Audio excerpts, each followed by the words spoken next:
पावसाळ्यामध्ये विविध जैविक आणि भौतिक हानी होते।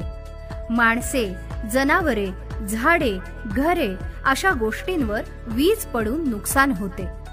वीज कोसळण्याच्या धोक्यापासून काही उपाय करून आपण आपला बचाव करू शकतो। वादळापूर्वी सर्व विद्युत उपकरणे बंद करा। प्लग काढून ठेवा। चार्जर, फोन किंवा कोणतेही उपकरण वायर किंवा तारेने जोडलेले वापरू नका। बस, आच्छादित वाहनात असाल तर त्यातच राहा। झाडांजवळ किंवा झाडाखाली आसरा घेऊ नका। विजा कडाडताना किंवा पडताना देखील आपण काही गोष्टींची काळजी घेऊन स्वतःचा बचाव करू शकतो। खुल्या जागी असाल तर दोन्ही पाय जोडून खाली बसा। दोन्ही कानांवर हात ठेवून डोके दोन्ही गुडघ्यामध्ये टेकून बसा। जमिनीला कमीत कमी स्पर्श होईल अशा स्थितीत बसा। धातूच्या वस्तूंना स्पर्श करू नका। तसेच वाहते पाणी वापरू नका। दारे, खिडक्या उघडे ठेवू नका। मोकळ्या ठिकाणी जागेवर राहा। पत्र्याच्या छताच्या किंवा धातूच्या शीटच्या जागेत आसरा घेऊ नका। त्यापासून लांब राहा। धातूच्या वस्तू वापरू नका। विजेच्या आणि दूरध्वनी तारांपासून दूर राहा।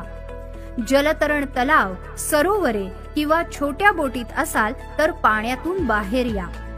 डोंगराच्या टोकावर, खुल्या जागी किंवा समुद्र किनाऱ्यावर थांबायचं टाळा। अर्थिंगचं योग्य संचलन असल्याची खात्री करा।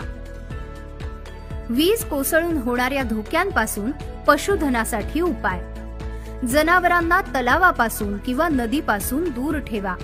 जनावरांना ट्रॅक्टर आणि इतर धातू सदृश्य उपकरणांपासून दूर ठेवा। जनावरांना झाडाखाली, विजेच्या तारांना, खांबाला बांधू नका। त्यांना सुरक्षित ठिकाणी बांधा व पारंपरिक उपायांचा वापर करा।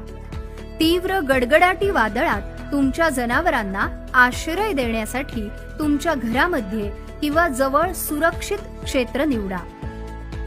वीज पडून गेल्यानंतर देखील काही गोष्टींची काळजी घेणे आवश्यक आहे। तुटून पडलेल्या विजेच्या तारा, झाडे यांकडे लक्ष द्या। घटनेची माहिती अधिकृत यंत्रणेला कळवा। विजेमुळे बाधितांवर गरज भासल्यास CPR, कार्डिओपल्मोनरी रिसेसिटेशन म्हणजे हृदय कार्यान्वित करण्याचा बाह्य उपचार द्यावा। तातडीने वैद्यकीय मदत घ्या।